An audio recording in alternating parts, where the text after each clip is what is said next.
Hi, everybody, and welcome to Percentile Vice. My name is Emily. I'm going to be your keeper tonight as we continue through...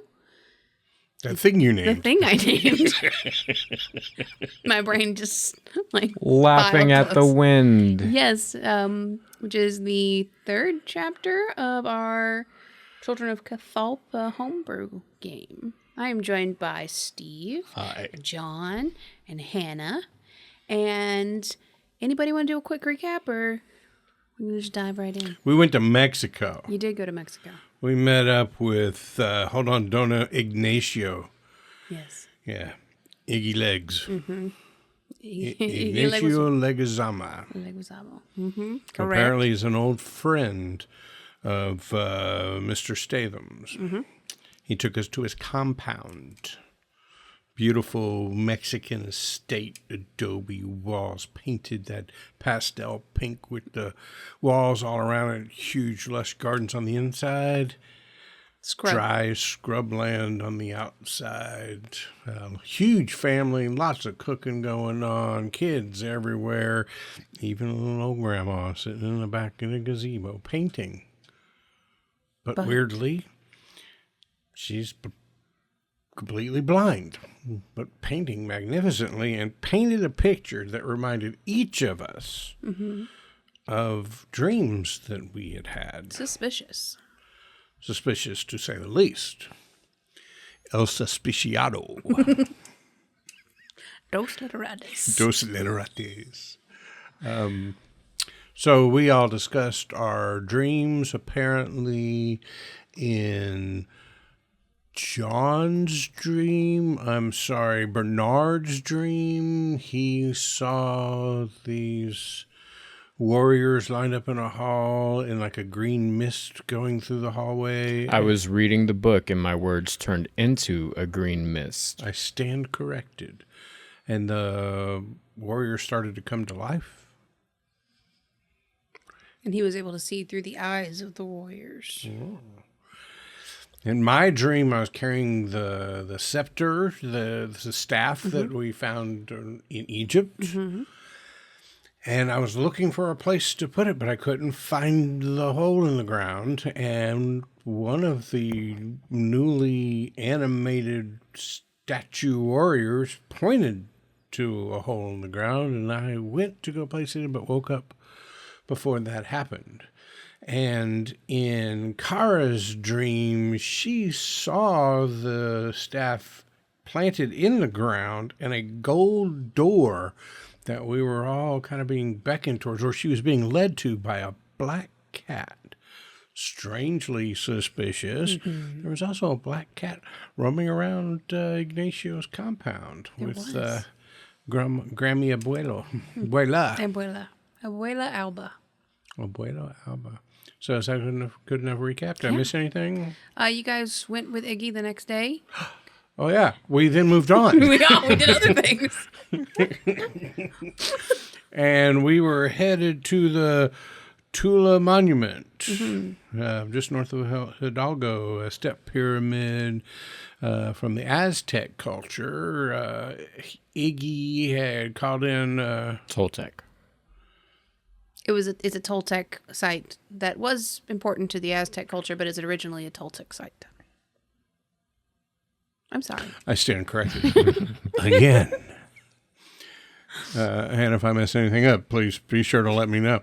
And Iggy had set up a private tour for us. Correct. We had just gotten through the visitor center, driven down to the gate / overlook, and we can look down and see this huge sprawling Toltec ruins, almost like city with temples and everything in various states of decay and disarray. And we were about to meet our guide and go down. Go on down. Yeah.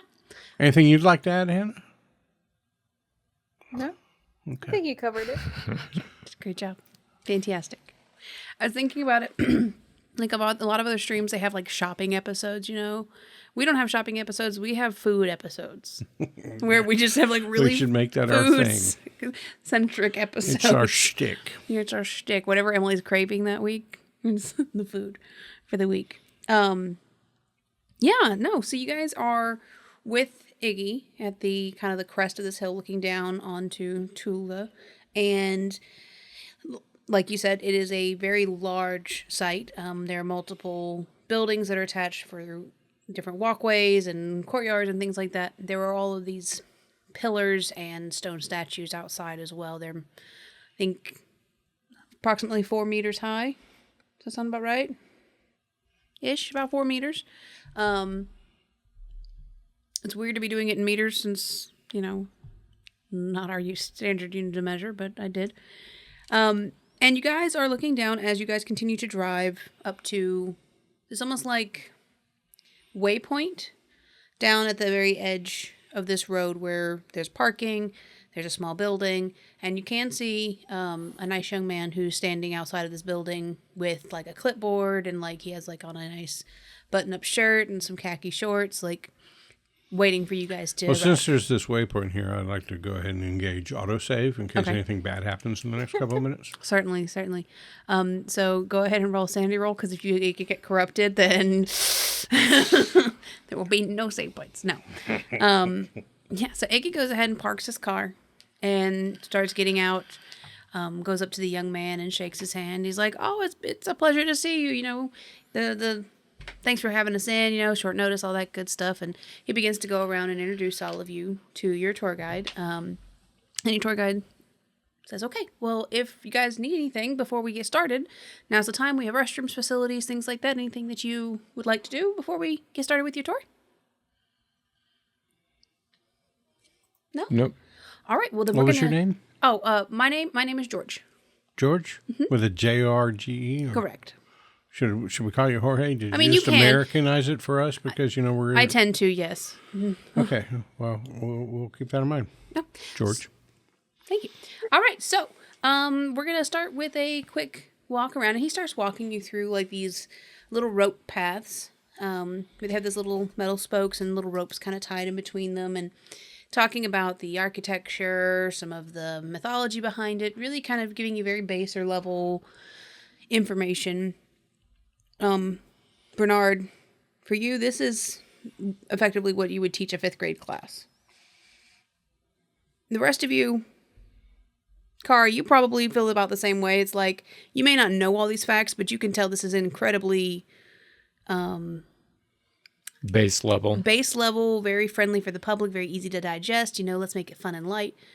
Nate, how does your character, is he like, does he feel like he's being patronized? This is overwhelming amount of facts. Right. I've pulled the little notebook out of my jacket pocket and I'm trying to jot down as much as I can. But damn, this guy talks fast, and that accent a little thick in points. A little.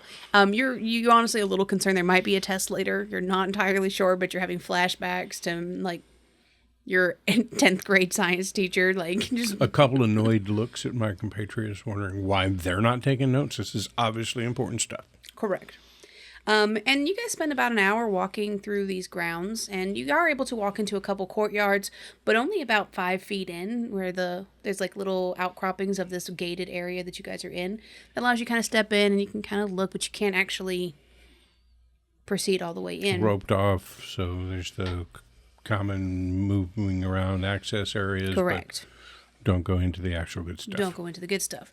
And after a while, you guys make it to effectively the front of this building, which is, the step pyramid style, but it definitely is kind of the front just because there seems to be sort of an opening going into the building that has been sealed off, or at least, secured by archaeologists to make sure that it's not passable. And as you get up there, Jorge, he says, okay, so, we used to do many, many years ago tours of the inside, but due to safety concerns and a few other things, they have closed down the entrance to go in. So we're actually going to walk over. We're going to take a few looks at a couple, what is the word I'm looking for? The pictures on the walls. Pictographs? That's the one. I could not get there. We're going to see some pictographs and some different artwork that's on the outside, and then that will commence our tour. And I hope you guys have really enjoyed Tula. We've enjoyed having you today. Have you stopped by our gift shop? It's lovely.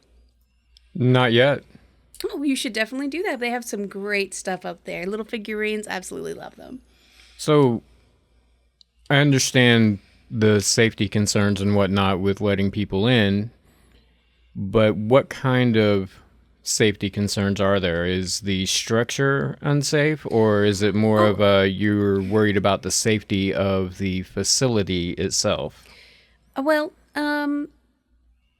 it's partially for the safety of our visitors, While the building is very secure, we don't want any, there are some trip hazards, a few things like that. It's an older building, but unfortunately, a lot of the, precautions are taken for the safety of the site. We have had, problems in the past with visitors not showing the utmost respect for the site. Therefore, we've closed off a lot of the more delicate areas to avoid future incidences of graffiti or littering or tomfoolery, Well, Kara and I are very accomplished archaeologists, and we have been very well trained in preservation of things like that. So, wonderful. Would there happen to be somebody we can talk to and get clearance to go in? Make me a persuade roll. Could I? Or charm. Fast talk. I want to try to give you a bonus dice on this. Okay. So I'm going to go up to Jorge. You will remember before leaving the compound, I ran back inside to get a wad of cash. You did. You got a big old briefcase of cash. You did. So I'm going to go up to Jorge and say, geez, man, we understand you're trying to make sure the place gets taken care of. So, and I'll peel off 3 $100 bills, US dollars, fold them up and kind of place them in his hand. So, how about we just call this like a collateral or what do you call it? You mean surety deposit. Charitable donation. That would, non-refundable and kind of be pushing his hand back towards his body. Okay. Take a bonus die of your skill of choice. You cannot use intimidate, but any other skill, fast talk, charm, persuade. Could I add some and use intimidate? You're going to have to rephrase your statement to him. So, first was a 98 against a 15. What is a fumble?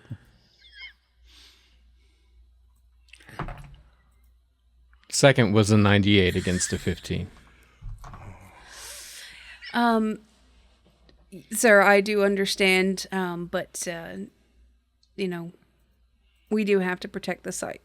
Kara, I will give you the opportunity to make the same if you can roleplay it through, because he did mention that you are also an archaeologist. So you can use some sort of charisma, interpersonal relationship skills. I totally understand, sir, but I am with the Statham family, and I know yet you must know all of the archaeological finds that we have done and all of the charitable donations that we have done throughout the years. And just know that through my experience, I would never harm such a thing, and I've trained these boys very well not to either. And I'll peel off 2 more $100 bills there. I forgot the Statham contribution to the surety deposit. Certainly. Go ahead and make your roll with a bonus die.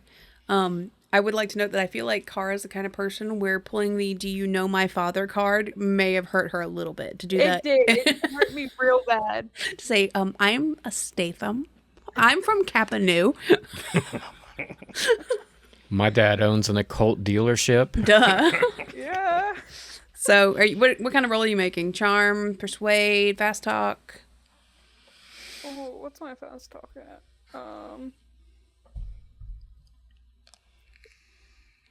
Where is fast talk? No, y'all, we might not be able to get in here, but we're gonna try. I'm gonna charm. Do it. Okay, how do bonus dice work? So you get to re-roll the tens, or if it's a 67, See you at the re-roll bottom the of 60. the box where it says bonus penalty, you're rolling again. So your second one was a 56, your first one was a 46. Do I want to spend 26 luck points? 26. I'm thinking about it. God. That's a lot. What is Iggy doing during all of this? So Iggy has been hanging out towards the back, kind of letting you guys take lead. He is He has that intrigued look in his eye, like he's watching to see kind of, what are you guys doing? Not like he's judging, but more of like, you know when you can tell your friends are up to something and you haven't quite picked up yet, so you're kind of hanging back until you can catch up enough to know how to help? He's kind of got that look. He strikes you as a mischievous person who doesn't mind the occasional shenanigans, but he's not sure how to help you yet. Okay.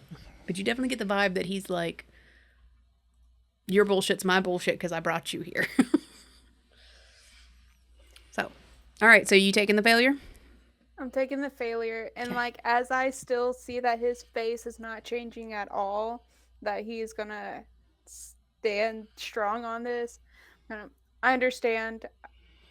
It's okay. Don't worry about it. I know you guys got to protect the site. We just wanted to look around, so don't worry about it. I appreciate Yeah, you. don't worry. What would really protect the site was, maybe if you accompanied us in, we'd be willing to pay you for your time, of course. Payment, you say? Yes. Well, Kara's gonna get out her own wallet and just start.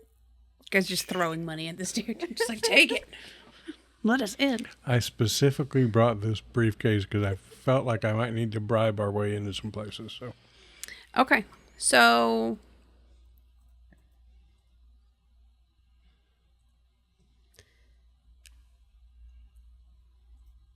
make me a persuade roll with a bonus die, but tell me what your roll is versus what your thing is, and I will decide if it is a success or not.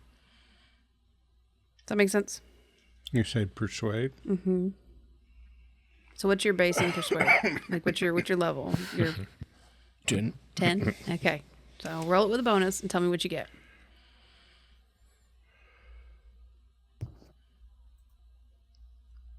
I rolled a 22.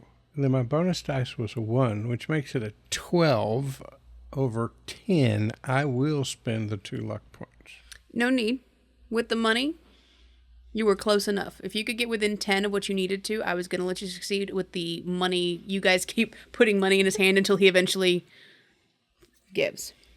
Well, I definitely think, given your expertise, that your charitable donations and your keen eyes can definitely be of use around here. So I suppose this one time.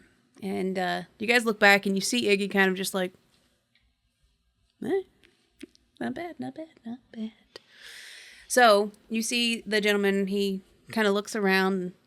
Site's pretty empty, but he still has like this innate need to check. And he unhooks one of the little ropes and goes up to the door and takes a big key ring off his pocket and starts undoing some kind of padlock to open the door. So you guys walk into almost like an entry hall. It's kind of wide set. There's some pillars. There's a lot of artwork. The air in here, what lighting you're getting, and there is some electrical lighting that has been run through for the purposes of being able to be viewed by people who are studying it, things like that. Not a ton, but that air has a lot of that thick dust particles where it's very hazy throughout. So Kara and Bernard, make me spot hidden rolls. 93? You want to change out your dice there, my dudes? No, because I'm getting all the bad Getting all luck the out ones now. out now. Yeah. 31 hard success. Okay. Kara, you notice that while the air is very thick and hazy, there does seem to be a draft that is kind of pulling the air down into one corner of the room, as almost if there's not an airtight seal in this room, and it's kind of pulling through some kind of crack in the corner of the room, and it's light, but you can see the dust particles. They all seem to be going in that direction down towards it. So you're able to kind of ascertain that there may be some problems with the structure, maybe in that corner. Okay. Across from you, there is another doorway. It does not have any doors on it, but it's like an archway leading into a hall. There does appear to be other doorways that are in this room, but they all seem to be sealed off, and not in the manner that the front door was sealed off, which seems to be like you can still have access. These are boarded shut. There's 2 in that hallway, and then you can see 1 further down. But the hallway does turn to one side, so you can see there may be more, but the entryways you can see currently are boarded. So you are all standing there, and Tori says, "So, what do you think of Tula?"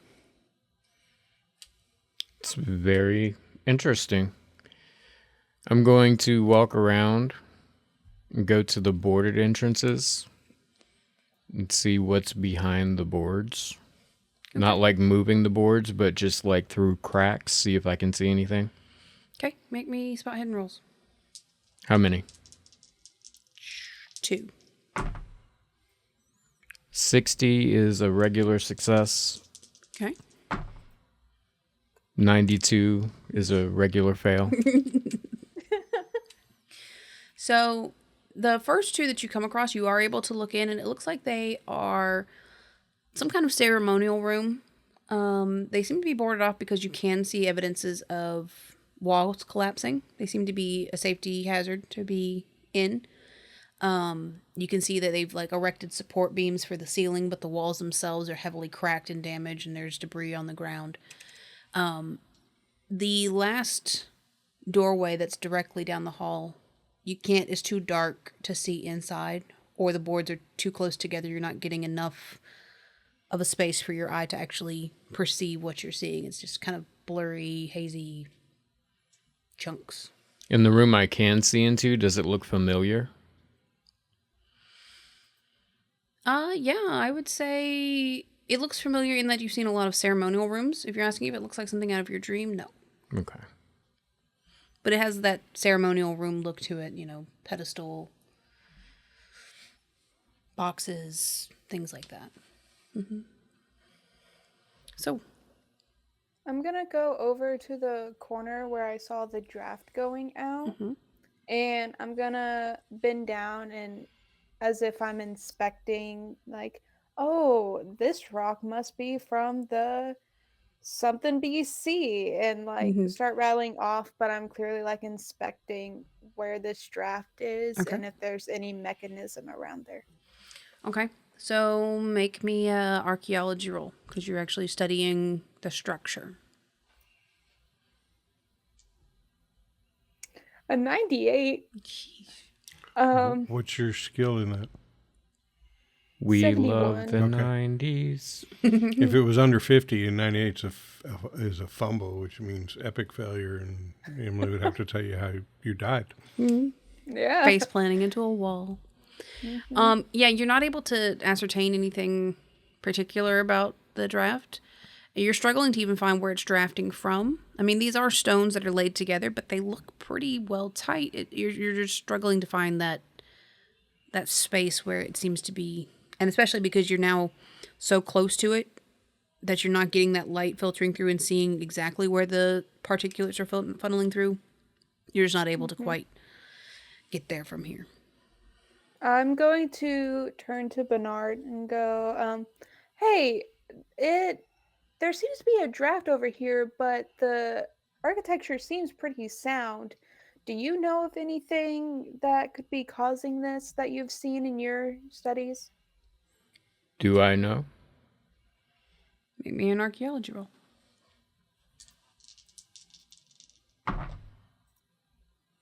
That's a 40 even. My archaeology is 76.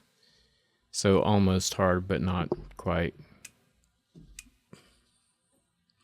Semi. Semi. I got it. Yeah, so Bernard, you know that a couple of different things could be happening. One, it could just be your standard draft.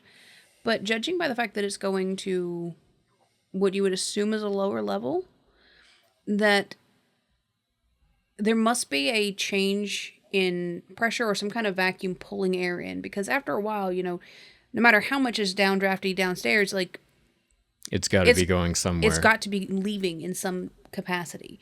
So to you, it indicates that there's some kind of change in pressure probably below that's pulling air in. and you're not entirely sure what it would be, but there has to be something more than likely below you. I'm going to... I imagine I've walked over here by now. Yeah. I'm going to turn and ask Jorge, hey, do you know of any lower levels to this? Yeah, so we've done some, my brain wants to say sonography, but that is not. Some... LiDAR, ground penetrating radar. Thank you. So smart. We've done some radar, and we can see that there are some chambers below. However, we've yet to find access to them.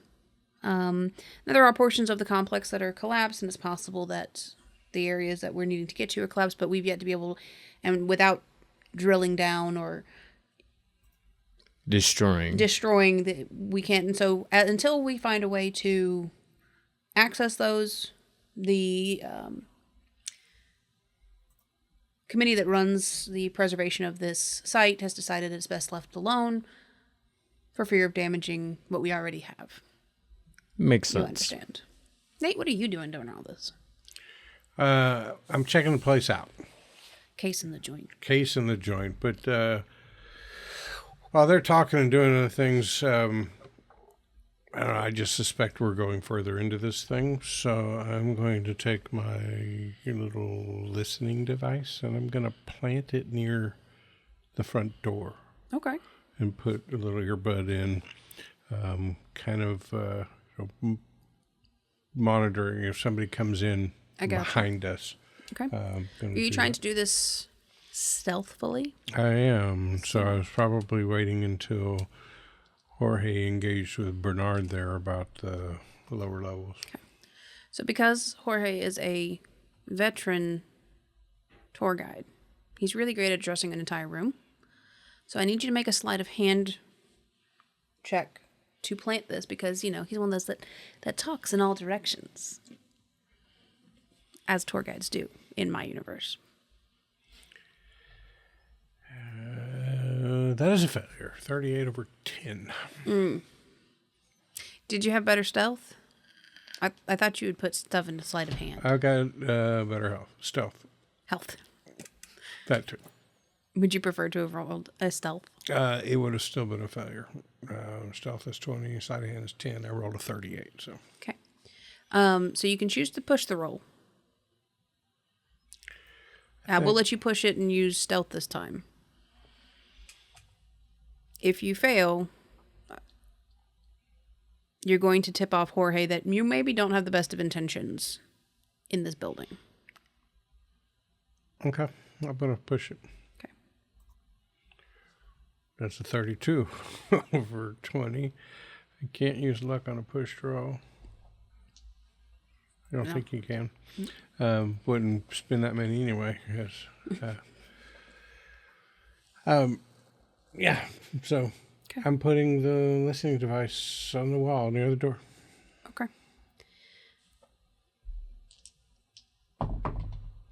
Respectfully, trying not to damage the wall or anything. I'm finding like a little crack in the stonework or whatever that I can just kind of like set it up there.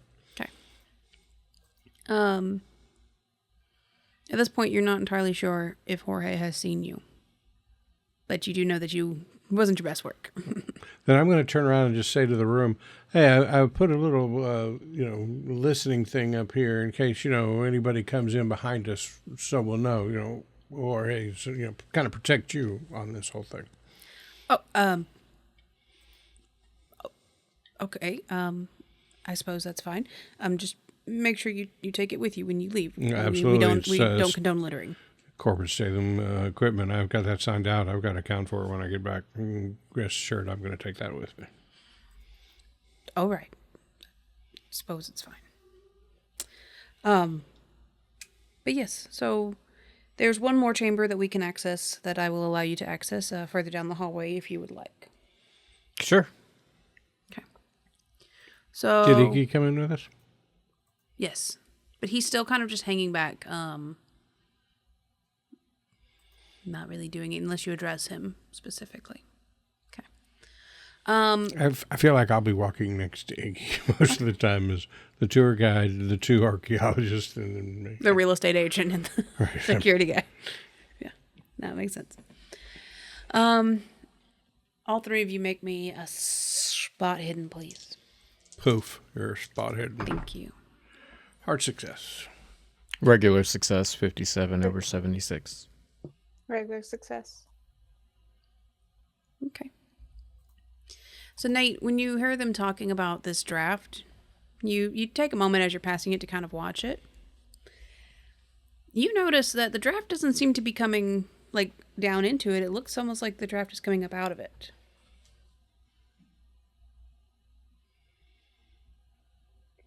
And I heard Kara talking to Bernard about the draft going down. Correct. But it looks almost like it's kind of pushing air out towards you. So as we're about to walk out of here and I noticed this, I'm like, hey, Kara, didn't you say this draft was going down? Because all the little dust particles, they're coming up now. Huh. Yeah, Kara, once he points out to you, you notice too that now the dark, as you've stepped away and you kind of have more of a big picture view, that now the dust particles are kind of coming out. Yeah, I saw something like this once.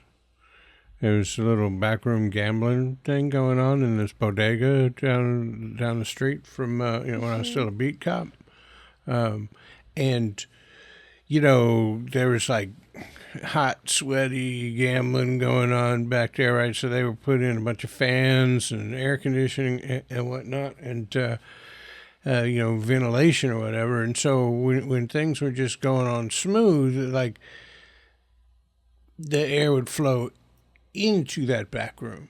But, like if they opened the back door or something like that, the air pressure changed and it would flow back out. And this is how I found their secret door to this little gambling thing. It's kind of one of the steps that got me closer to detective. Took down a pretty big gambling ring there. And so I'm not saying nothing. I mean, it could be just a hole in the floor, but it reminds me of a secret door situation I saw once in New York. So That makes sense, though. But are you thinking maybe somebody's opened a door somewhere? Whatever's changing the pressure down there. No, could be a door, window. I don't know. Maybe somebody just opened up the gates of hell. I don't freaking know. What I'm saying is we got to search this area right here for seams and edges. Could be a trap door, secret door. It's coming from the floor, right? It's like the corner of the wall floor. I mean, look around, right? Is there like in the movies, a candlestick we can pull on or something? One of these rocks pushes in. You've seen the movies, right? Yeah. I'm going to start like just tapping everything. Right. More as an illustration to them of what I'm talking about and less of like I'm actually trying to find the trigger stone. Right. But yeah, that's roll me a luck roll.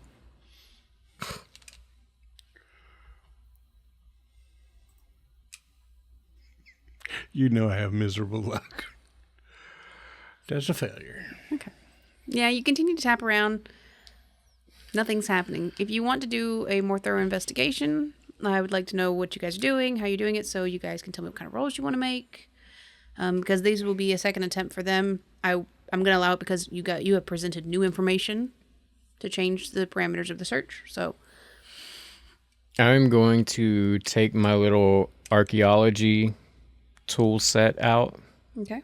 And with the mirrors and trowel, I'm going to start looking very closely at things and poking and prodding anything that looks like it's not anything that looks like it would move. I got you. Okay, so you want to make an archaeology roll to do that? Sure. Okay. Kara, what are you doing? Can I turn to Jorge and go, wouldn't this just be the most crazy tour you've ever given? And I'm just going to start filling around while I'm talking to him. And can I make a luck roll? You can. Nate, what you going to do? So I'm just guessing, given the environment, the locale, that there's probably a layer of sand on the floor. Yeah. So I'm gonna gather up some sand and like where we can see the little dust motes in the air Yeah. being pushed up. I'm gonna like toss a little sand on that area to see, the wind blow it up, and then I'm gonna like start tossing sand around I that gotcha. area to see if there's other places, and in It's my like when you head, I'm like throwing flour out, and all of a sudden it's going to show that there's 4 lines of air being I got pushed you. up. It's like when you put soapy water on a tire with a hole in it. Exactly. Got you. All right, so give me what skill are you planning to use for this endeavor? It sounds kind of like a natural world, doesn't it? Yeah, but I would take other things. Thank God.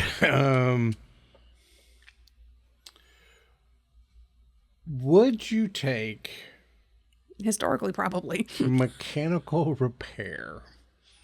Because I literally just made the analogy to tires, yes. Yes, I would.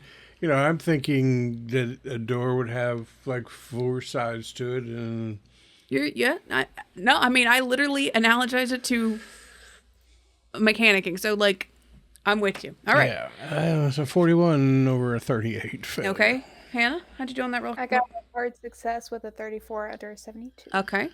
John? I failed mine. 88. Damn. If I had rolled against luck, that would have been a pass. Damn.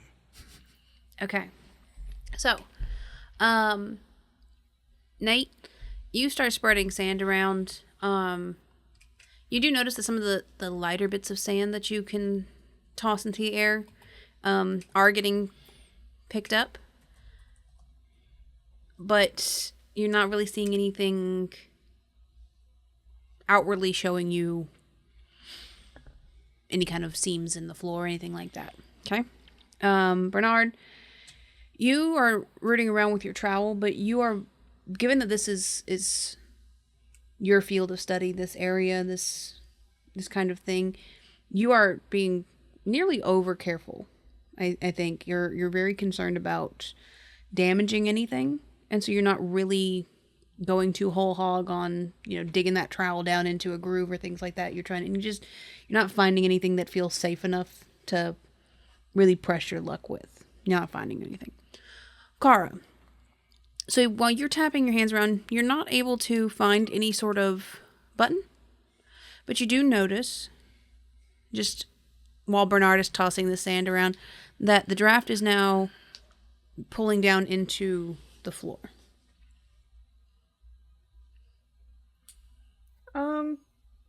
I feel like we're following breadcrumbs here, but the dust is going into the floor now, guys, and I'm gonna point it out.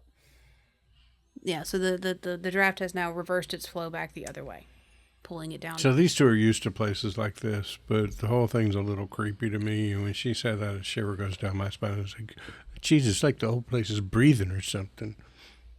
Breathing buildings. I should have named that the chapter. Okay. What would cause that? So, Let's go check out the other chamber and maybe Yeah. we'll have an idea on the way back or something. okay.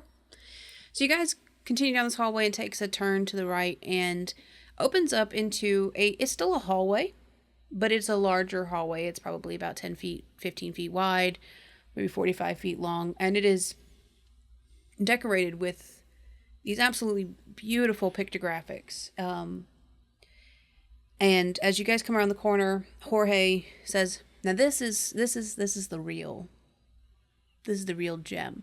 Some of the other areas that we've argued, we've got some, artwork and things like this, but this seems to have been the peak of the artwork. You can see inset jewels and inset metals and things like that. It's very ornate and it's in pristine condition.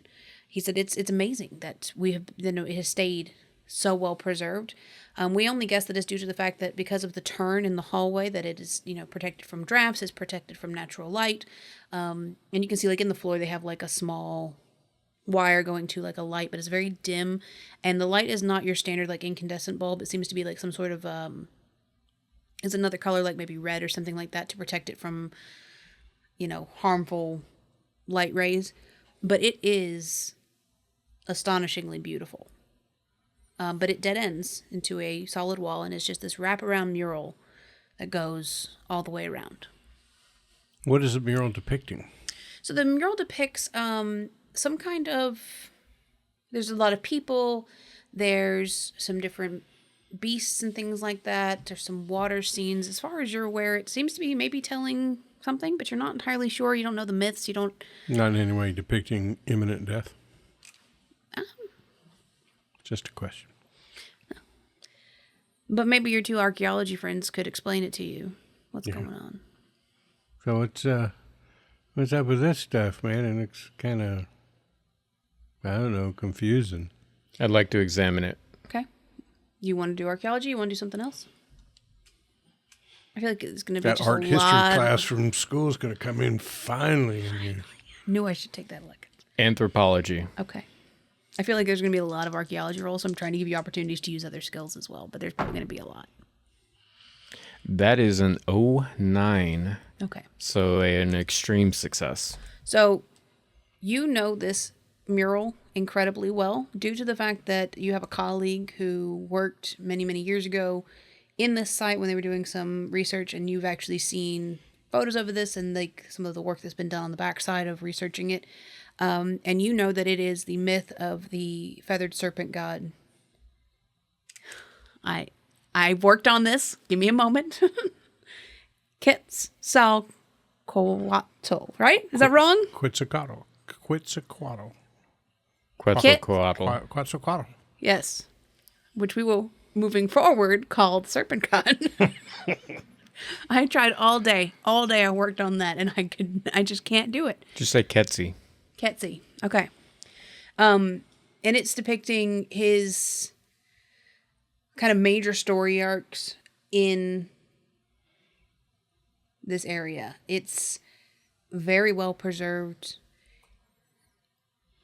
And it really depicts kind of his, how he was beloved by the people, adversaries he's faced, his twin brother and the relationship between the two of them. It's a beautiful artwork. You don't know everything about the symbolism behind it, but you know this artwork.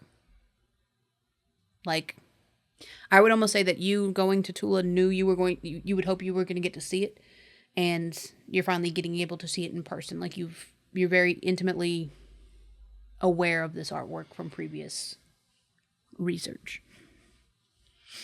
But it doesn't depict anything outside of the myths that most people already know. But you just don't often get to see it depicted in such a colorful and rich fashion. It depicts the feathered serpent god Quetzalcoatl and basically a retelling of his myths. You may not know this, but the person who built Tula was thought by his people to be Quetzalcoatl, and when he left Tula, and later on, the Aztecs thought that the Spaniards? Conquistadors were him coming back as Quetzalcoatl because he was very shiny, and back in the day, the armor would have feathers and such embellishments on it. Yep. It's pretty interesting. Yeah. So, and you can see, like, that Jorge, even though he's like a tour guide, even he is taking a moment to kind of, he's not even really looking at you guys, he's just kind of enjoying, because it's not something even he gets to see very often, because they do keep this pretty well sealed off. Iggy, the same thing. It's kind of this moment of like personal history of their region that very few people get to ever witness in person. So it's a very quiet moment where everybody's getting to take in this artwork, and you guys have the floor with what you'd like to do. Has anything changed from the pictures?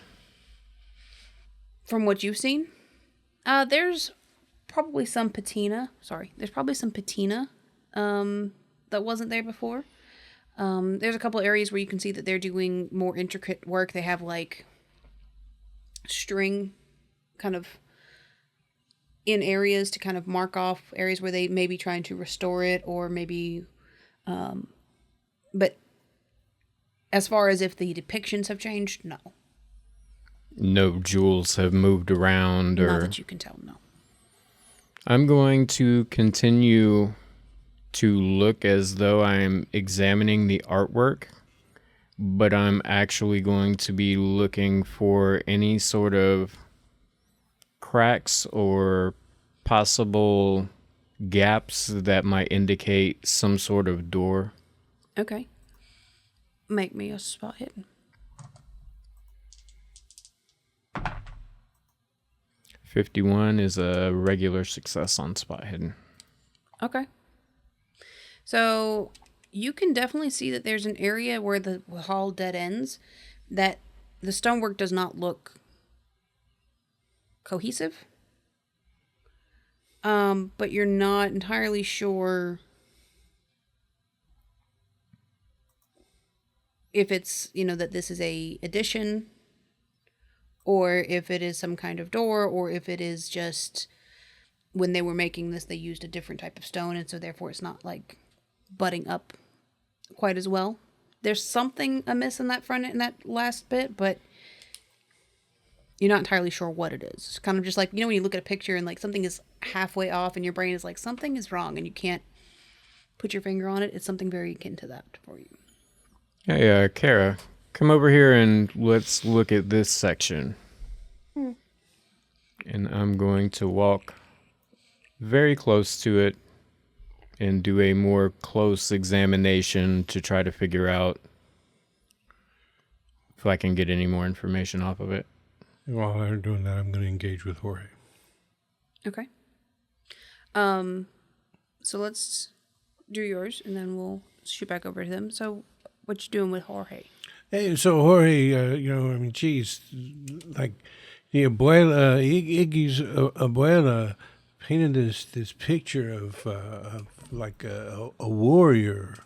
And she said it was like from Tula, and I was just wondering, did any of these murals like depict these warrior folks? Well, as we discussed on the tour outside, there are some stone warriors on the outside, the large statue type, along with the pillars. I do believe that they did find some stone warriors in different chambers, but in other areas, but they were all mostly destroyed. It seems as though in the time from when Tula was founded till now that there have been some ransacking or some, defamation of the cultural sites. It almost seemed like it was maybe done to deter people from the worship of Tula. So they're not entirely sure, but most of them have been destroyed. Yeah, so my main goal here is to just distract him a little bit as they're like checking out the end there. So I'm going to engage with silly questions about, what kind of weapons did they use? What kind of armor did they have? And those kind of things. So, 5th grader at an art show. Got it. yeah, that's what I'm going to do. Okay. All right. And I'll be taking notes while he does it. Yeah. And you can tell he likes that you're taking notes. It makes him feel very professorly. He likes it. All right. Kara, what are you doing over here with Mr. Bernard?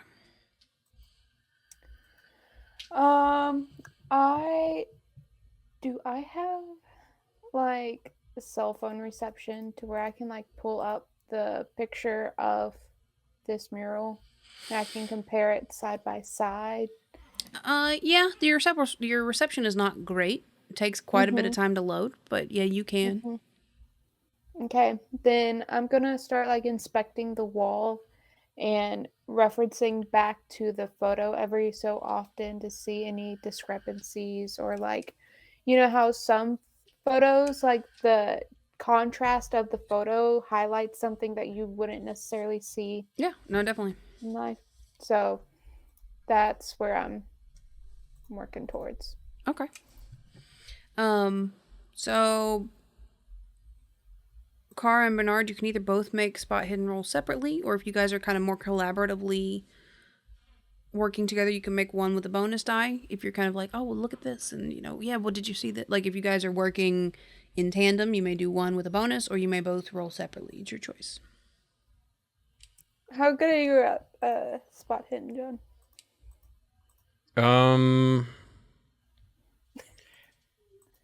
Out of 4 times looking for something, I'd probably find it 3. You could just say Cool, the number. cool. I will just help John and give him a bonus die. I'm like holding up the photo. Okay.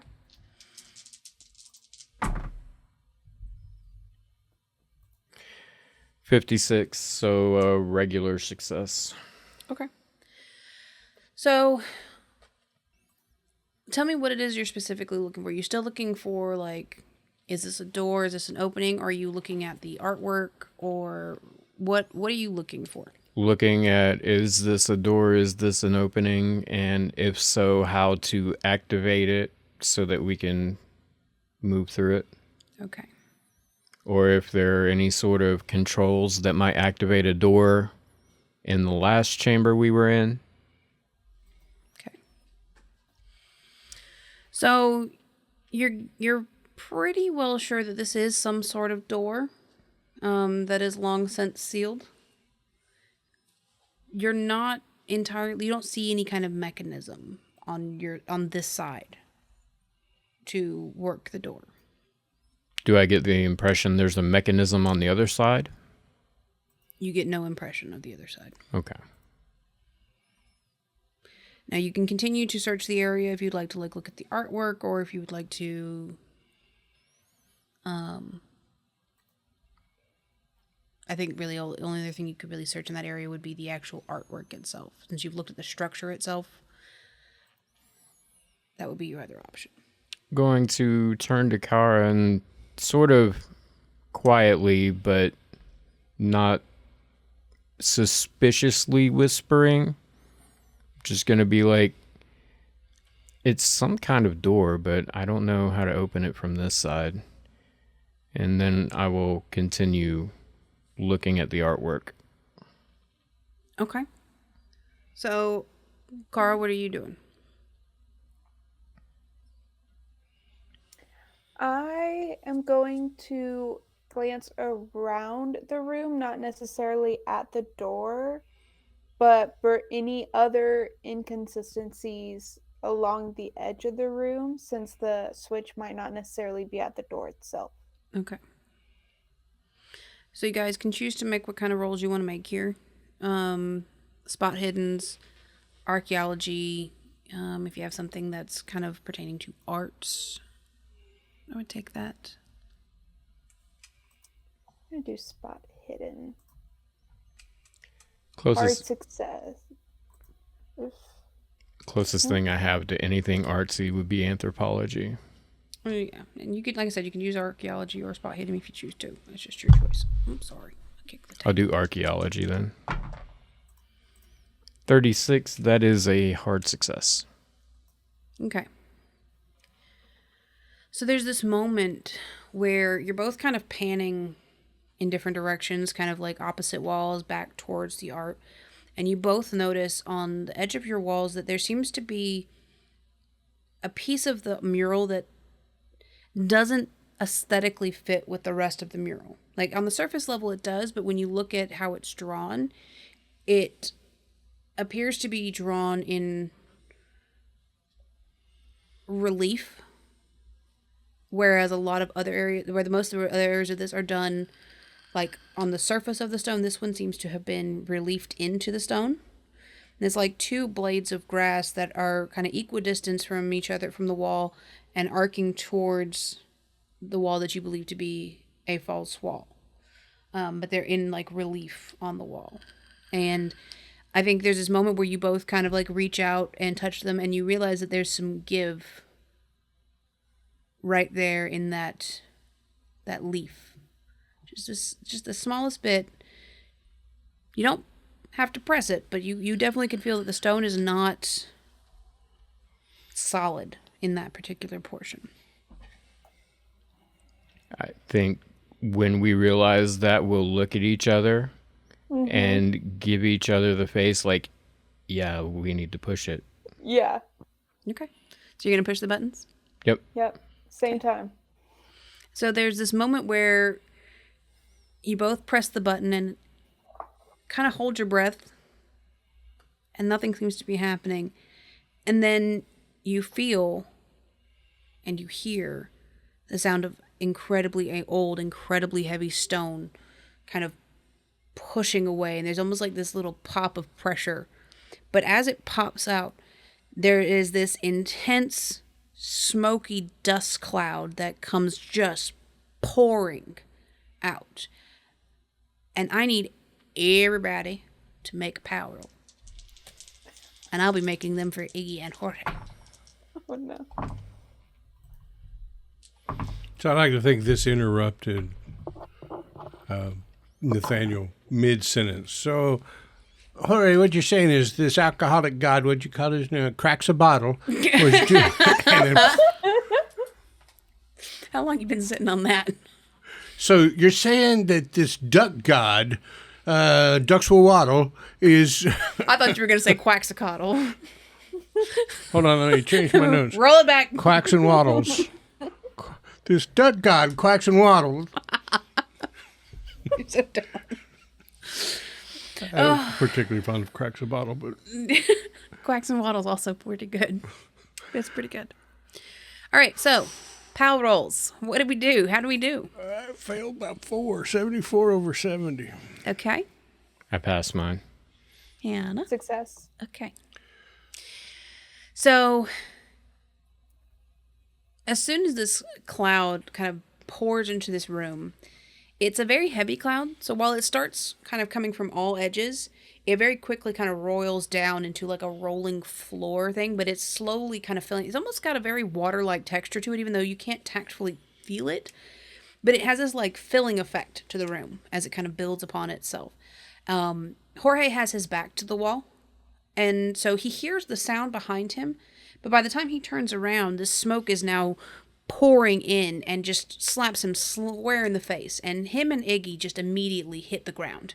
It's almost like, while you can't feel the mist, it's almost like they were taken by the undertow of a wave. Just sucked down into this mist onto the floor. And you hear both of their skulls just right onto the stone.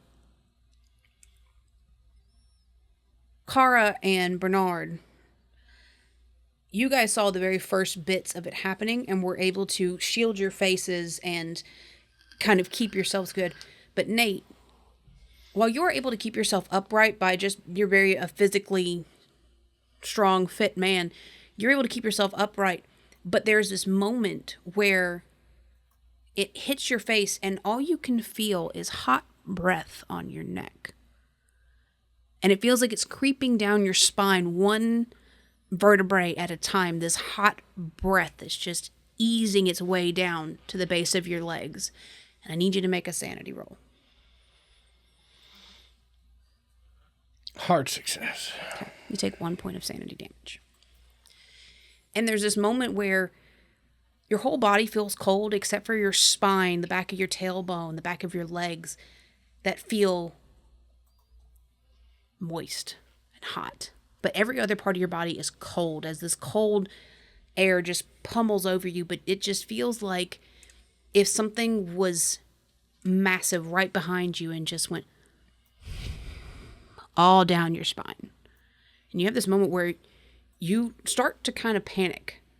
You genuinely think something is behind you, and you start to thrash out behind you. And you kind of get your bearings as soon as you turn around, you realize, but you go into front, just, you've got gun at the ready to your side. You haven't got it pulled, but you're there. You're ready to shoot down whatever is breathing down your neck. But you realize, okay, it was just a trick of the wind effectively. And all right, I'm good. And you kind of regain yourself as you look and you see your two compatriots have kind of grabbed like their shirts and put them over their faces. And then there's this small gap in this far wall now. It's not wide enough to go through, but it has definitely separated from the hallway's corridor. So we heard Jorge and... Oh, yeah. So I'm going to immediately go try to help them. Okay. Make me first aid roll.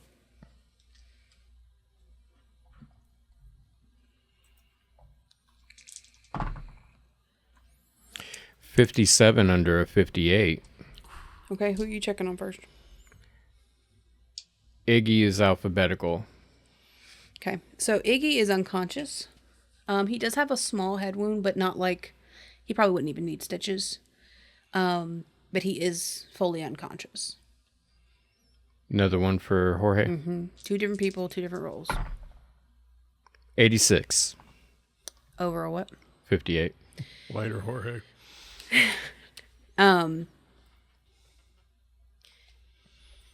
Jorge is slipping fast. He is losing a lot of blood. He hit a particularly jagged tile or piece of rock on the ground, and he is losing blood at an alarming pace. And you have no idea how to staunch the bleeding. You're beginning to get covered in it as you try to very clumsily grasp at his torn flesh of his skull and try to hold it to him, but it's not stopping. And your hands are now drenched in blood, and you're just standing over him, holding his head up off the stone. What is Nate doing right now? What is Nate doing? Well, I pulled the lapel of my jacket up over my nose because I see them doing it. Shivered once and geez, that was worse than Sister Mary Elephant creeping up on you from St. Bart's Boys School. Jeez. Nate. Yeah, man. Can you give me a hand? Jorge's in a bad way. Sorry. Yeah, sorry. Get over there. Can we see him, or is this foggy? So it was a very intense moment where it all kind of rolls up, but because this is an open hallway that leads to an open foyer that leads directly outside, it begins to dissipate rather quickly. You can still see vestiges of little swirly bits of it around, door frames and things like that, but it has all but cleared out. It was almost like a tidal wave of this dust cloud coming out. And you're just kind of seeing the low tide portions of it kind of skirting the floor. All right. So when I see all the blood in Bernard's hands, I'm going to run over there, kneel down, and out of, off my shoulder pack or satchel or whatever, we're given wilderness kits to come out here. So I'm going to reach down into that. I grab all the gauze I can or whatever and just start packing it onto the back of Jorge's head and load to make a first aid roll on him if I could. Yes. Extreme success. Okay. 8 under a 41.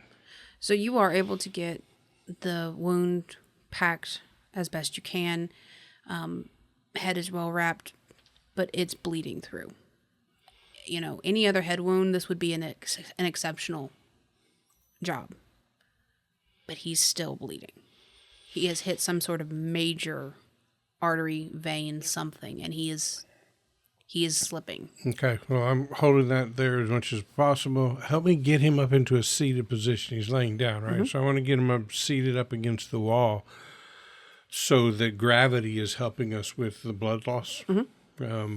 And then pulling an ace bandage out of a pack or a belt or something and trying to wrap the now blood-soaked gauze against his head to help apply the pressure. I got you. Okay, both of you make me a spot hidden roll. 31, that's a pass. In fact, it's a hard success. Hard success. Okay. As you guys go to move him, you're getting him set up. You both realize there's little to no pulse. Oh, jeez, Bernard, I think he's gone. I think he's going, man. There's nothing. We could do CPR, but with that cut on his head, all we're going to be doing is pushing blood out of him. Maybe brains. Okay, well, thanks for that visit. But,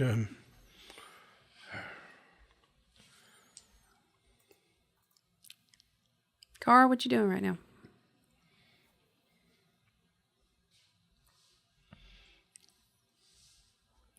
She is honestly having flashbacks to where she got all of her lab techs killed last time. So, as she's just watching Jorge bleed out, she's all this all over again, I do. And, I appreciate the honesty, and I'm going to ask you to make a sanity roll.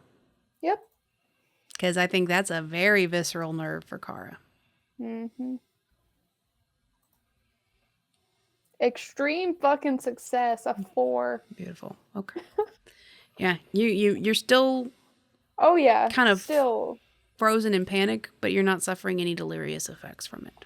Hey, Iggy, well, we got a little problem. Iggy's unconscious. That he is. Ah, Jesus. Shit. So I'm just gonna like kind of make him as comfortable as I can. I'm muttering under my breath something like, "Hey, Mary, future race. Now it's the hour for death, amen." Amen.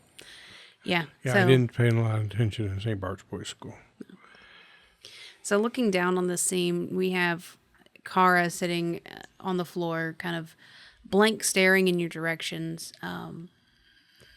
in kind of that unseeing stare of somebody who's kind of dealing with a moment. We have Bernard, who is knelt down next to a blood-soaked Jorge. We have Nate, who's trying to give last rites as best he can, and we've got Iggy, who is crumpled on the floor, unconscious, but as far as anyone can tell, stable. And an open door leading deeper into Tula. So at this point, we know he's dead. Yeah. He's Okay. he's Yeah, dead. He's gone. Geez, man, he's gone. There's nothing here. No pulse. Well, why don't you hang out with Iggy for a little while, and Kara and I will go into whatever we just opened up. All right. Well, I'm going to get Iggy, and I'm going to try to move him to a sitting position. Okay. I'm going to do a little more look at his head, figuring. Yeah. But Yeah. Like you said, you can tell that he's going to need like a bandage. You can probably bandage him up, no problem. He's not going to need stitches. He is still unconscious, head kind of lolling back and forth, but it seems it's more just knocked out from the fall. He's got a strong pulse. His eyes are responsive. Pupils responsive. He's just out cold.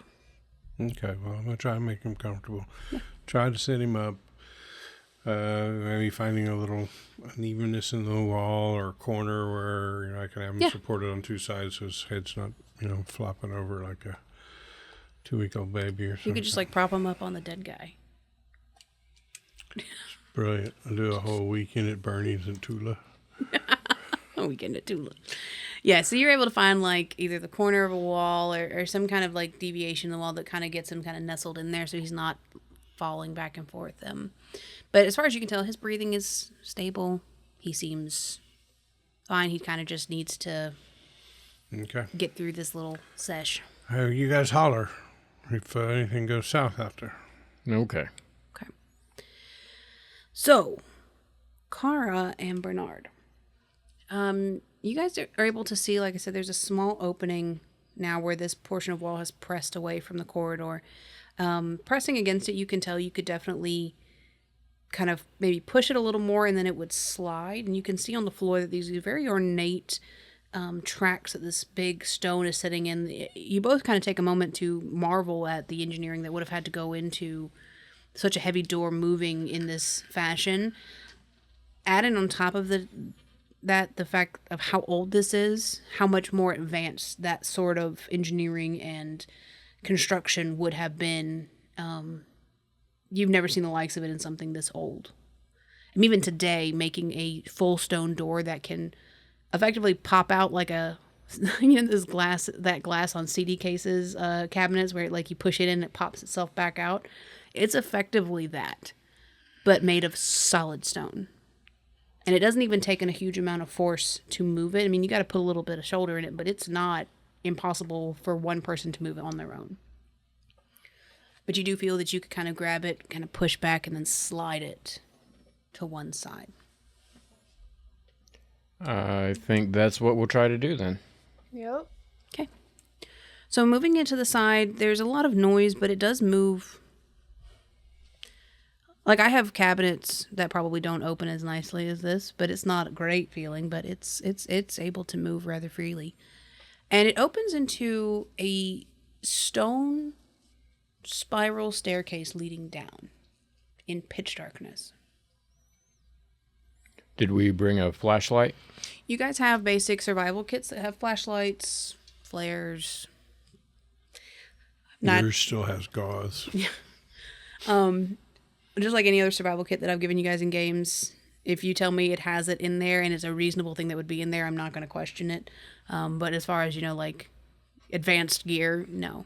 But basic survival gear. But yeah, there would be some flashlights. One of those cool mess kits where, like, it's got the little screw thing, and you open it up, and there's a plate, and one of them turns around, and the handle moves out, and it's a frying pan, a flying pan. A flying pan? Yes. Yeah. Yes. So I'm going to take out the flashlight, and I'm going to try to get an idea of how far down the staircase goes before we actually go down. Okay. So you kind of peek around the corner and look down, and you can see that it makes at least one more full pass. It's not like, at the base of where you're standing is the end. You can see that it continues on. It's over 360 degree, if that makes sense. Kara, seeing as how we're about to move to a different level in here, I kind of want to take Nate with us, but I also don't want Iggy to wake up and something to happen with nobody here with him. Mm-hmm.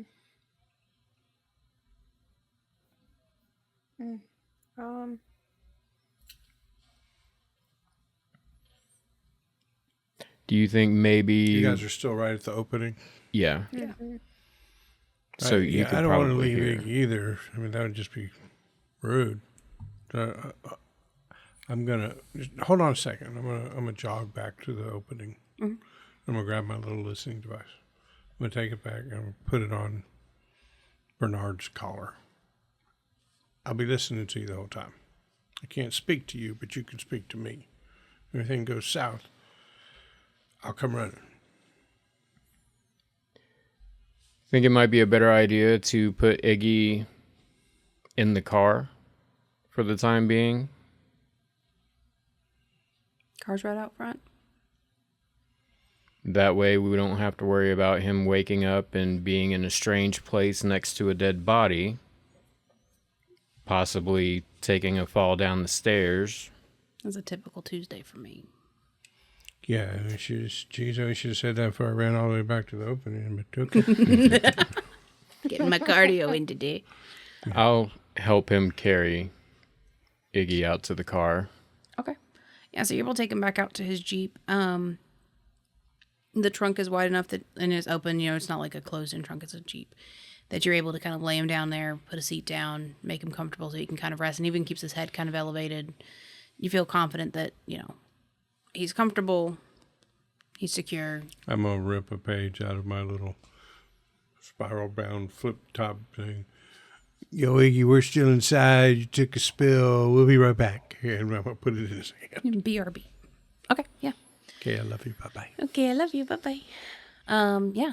So Iggy is secure in the car. You feel that you probably got a while before he's going to wake up. He's out pretty cold.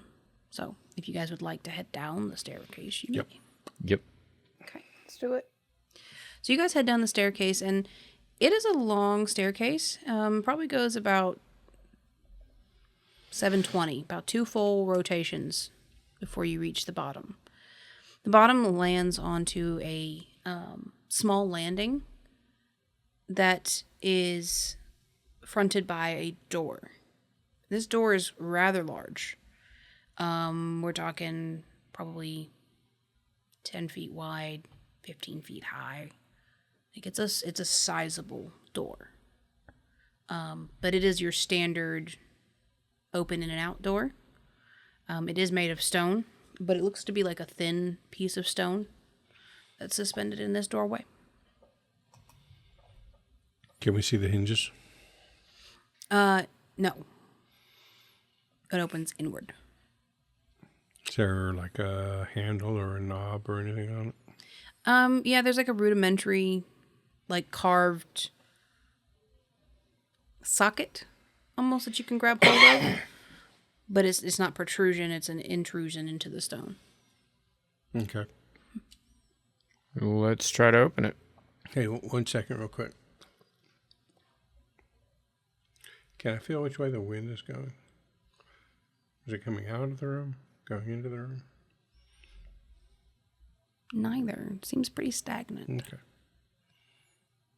All right. I don't know. I'm opening that door there might equalize the pressure between the lower level and the upper level, but it doesn't feel like anything's moving around anymore. So. All right, I'll try to open the door. Okay.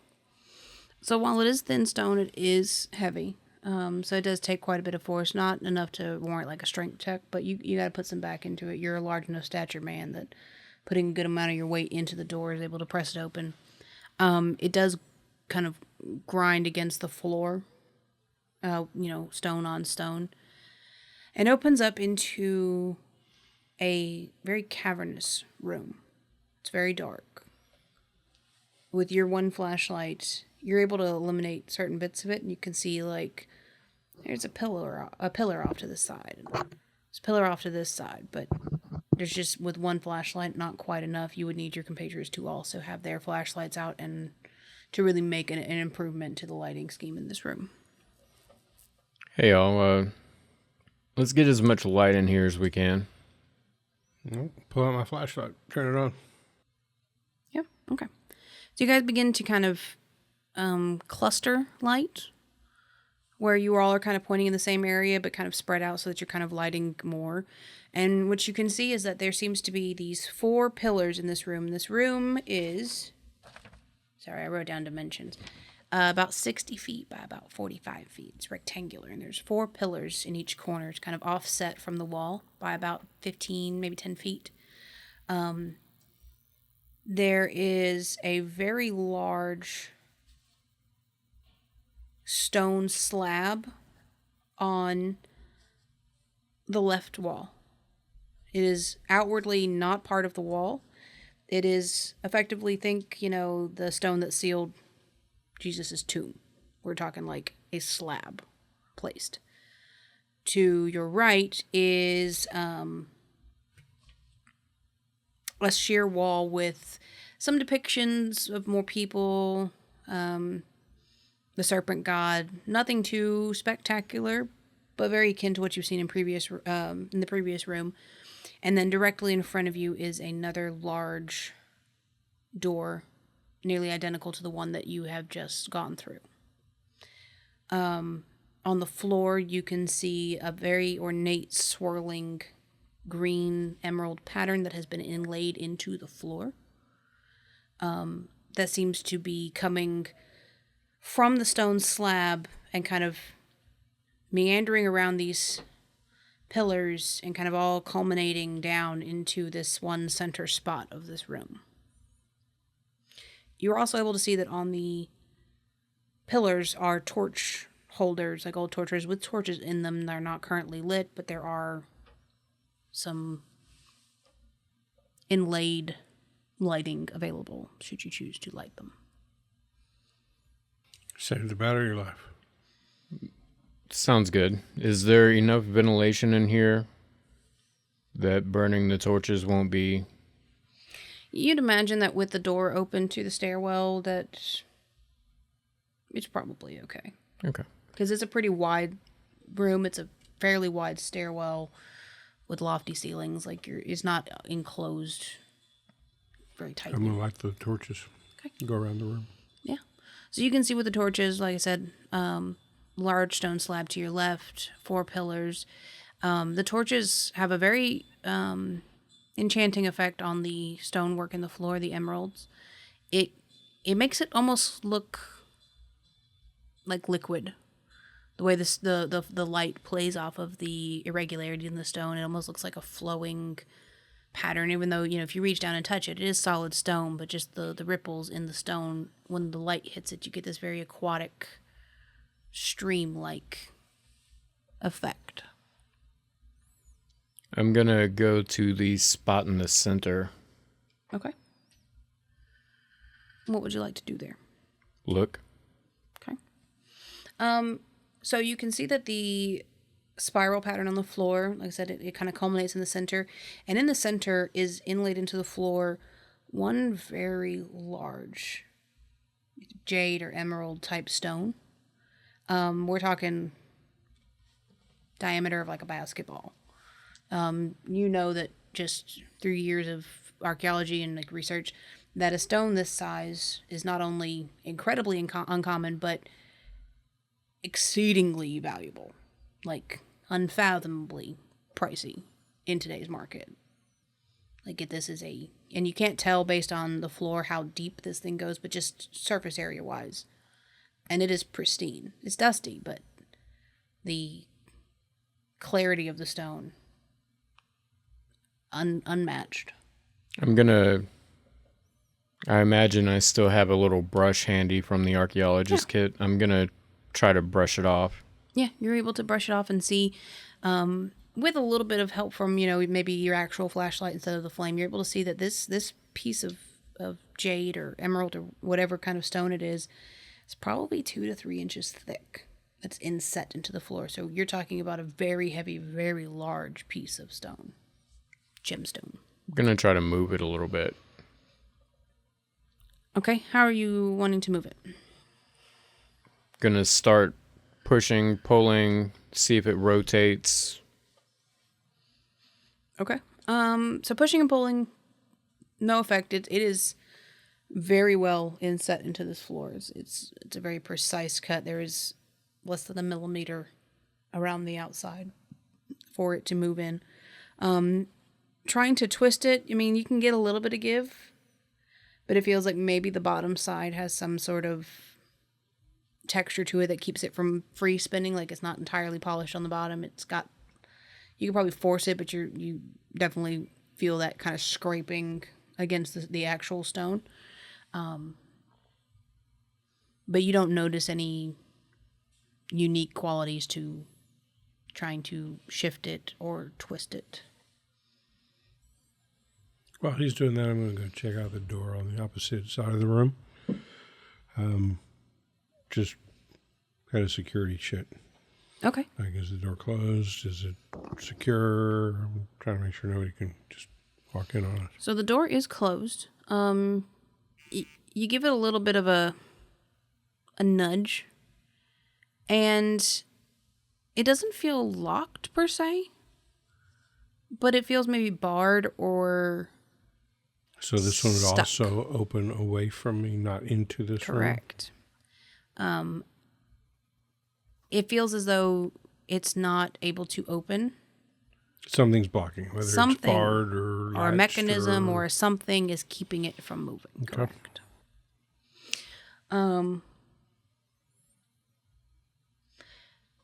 Was there anything else that you wanted to do with the? I guess I should pick if it's an emerald or a gem or jade, but we're gonna say emerald. I just like emeralds. It's an emerald. Anything else you want to do with the emerald? No, but I'm going to, from there, move out and examine the patterns and artwork and see if there's any information I can get from it. Okay. What kind of roll would you like to make for that? Spot hidden or archaeology. Either would do. Cara, what are you doing? The spiral that leads to the gym, is it carved out of the floor? How deep is it? Is it just painted? What is it? It is gemstone emerald set into the floor. In the spiral portions, it's probably only about maybe a half-inch thick. Okay. Go ahead and do your roll. 62 is a regular success. Okay.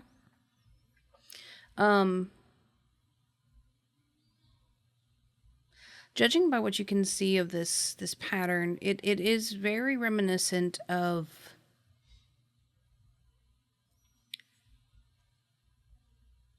tentacles. The way that they're shaped, the way that they're moved, that through, because they're not like a spiral. It's more like spirals that kind of loop in and out of each other and kind of flow around, but they all seem to be stemming from one main body headed towards the large stone slab that is blocking one side of the room.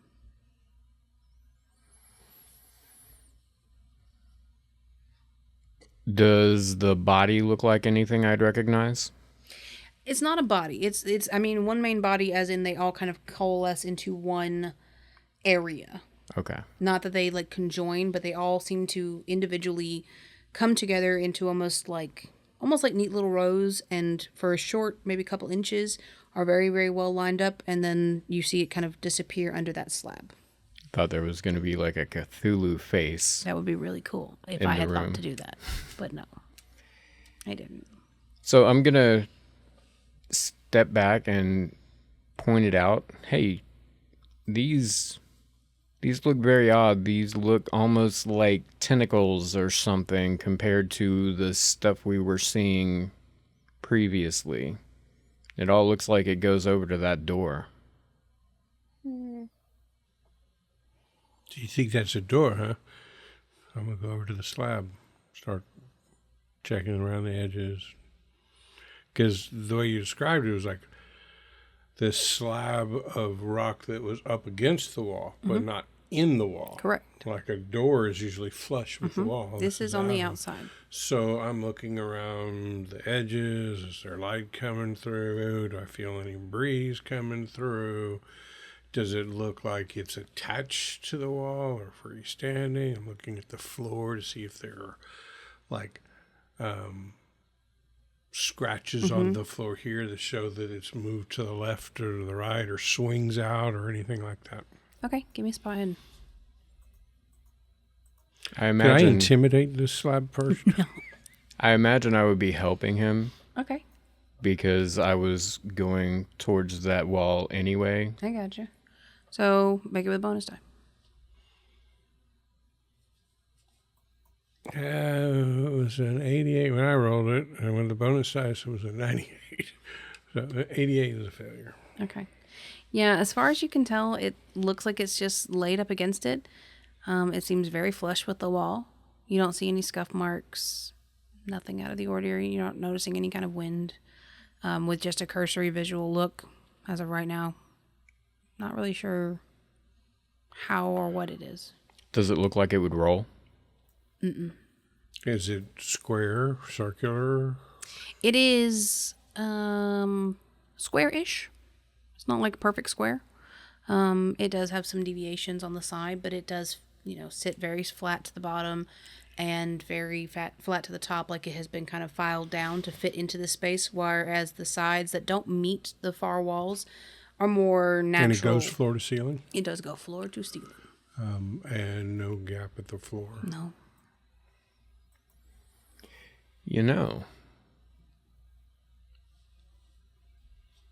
Most cars have some sort of jack, like an emergency jack.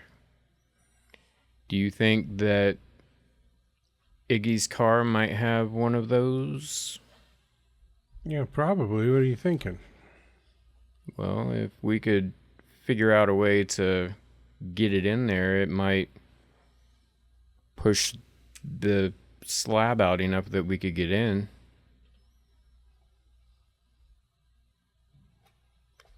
We can give it a try. I'm not seeing anything that indicates door here. Other than these tentacle things going to it. But look, there's no marks on the floor where it's been opened. No scratches the floor. You can see it rests on the floor. It goes all the way to the ceiling. No scratches on the ceiling. No scratches on the floor. Maybe it's just never been opened before.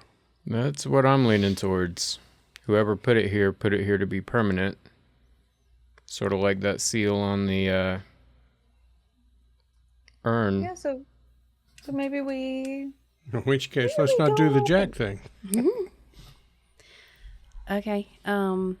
Everybody make me a listen. Holy shit.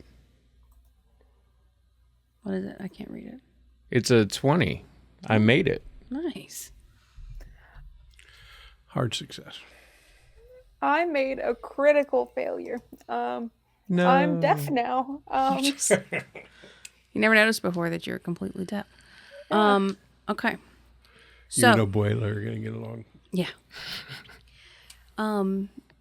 So Bernard, you're kind of muttering to yourself about, well, you know, if it is, we could do that. Kind of just working through the problem in your head. Carr, you're kind of meandering about the room, just looking at the artwork and the pillars and really kind of taking it in while they focus on this slab. Nate, you're kind of just pensively staring at this slab, and you hear something in the vicinity of the slab. Can I make it out? It sounds so muffled.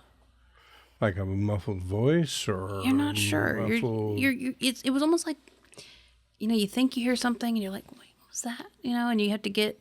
You're not there, but there's some sound that you're hearing, and you're not. It's not enough for your brain to grasp what you're hearing. B Money, did you hear that? You didn't hear that? No, I It didn't. came from right here. I'm going to put my ear up against the slab. Okay. It just came from this slab, man. Just be quiet for a second. So there's this moment where you've got your ear to the slab, and right now all you're hearing is kind of like yourself shuffling against the slab, you know. So you kind of you get yourself real still and listen. And on the other side, you hear a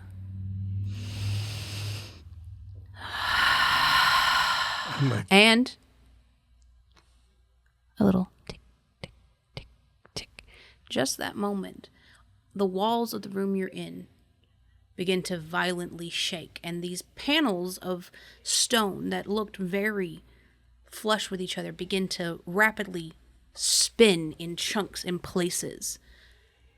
And the whole room is almost like a chessboard, all the different tiles being flipped over in rapid succession. Not all of them, but just chunks of them all around the room begin to just spin violently. And it goes on for a couple of seconds. You hear maybe one of your comrades shriek. You pull yourself away from the stone to try to watch, and you see torchlight kind of flailing about the room. When it all comes to a very sudden, precise, synchronized stop, as all of the panels seat back into place and look flush. But you do notice one thing. The sanity roll I'm about to make. No.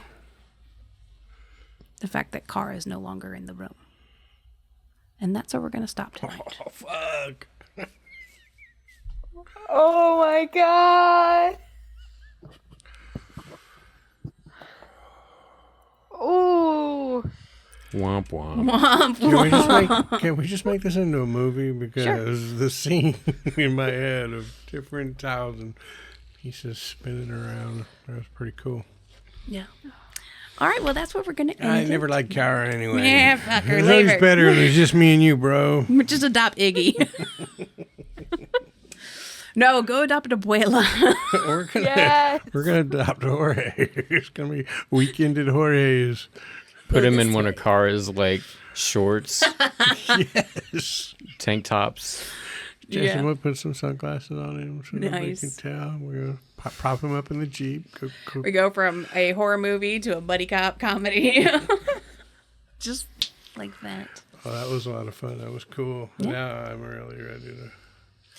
All right. Well, that's it for tonight for this episode of Laughing at the Wind, Chapter 3 of Children of Cthulhu. I've been your keeper, Emily. That's Steve and John and Hannah, and we are Percentile Vice. Be sure to spin that like button and scream at the subscribe, and come back next week as we continue to the next chapter. Next bit, I guess, not a chapter. Okay, bye. Bye. Okay, I love you. Bye bye. Okay, I love you. Bye-bye. Poor Jorge. He rolled a critical failure. He rolled 100. Oh. 100. I was like, well, Jorge, you did. Sorry, my dude. Eggy rolled pretty bad too, but not that bad. Womp womp. Womp womp. Uncomfortable, but don't swallow it.